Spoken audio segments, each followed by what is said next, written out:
श्रीगौरी वक्त्रपद्मार्का श्रीविघ्नेशा गजानना उत्तिष्ठ सुरसम्पूज्या त्रैलोक्यं पालनं कुरु।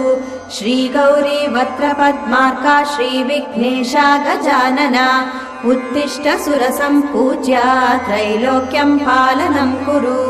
उत्तिष्ठोत्तिष्ठ हेरम्बा उत्तिष्ठ गणनायका उत्तिष्ठ करुणापूर्णा भक्तानां भाग्यदायका।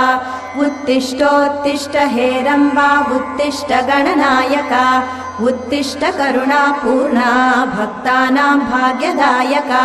श्रीयाकुवाहन शिवात्मज दिव्यगात्रा श्रीभिन्नदन्तधनुजान्तक सूक्ष्मनेत्रा सर्वार्ति दुःखशमना फणिराजसूत्रा देवा गणेश्वर विभो तव सुप्रभातम्।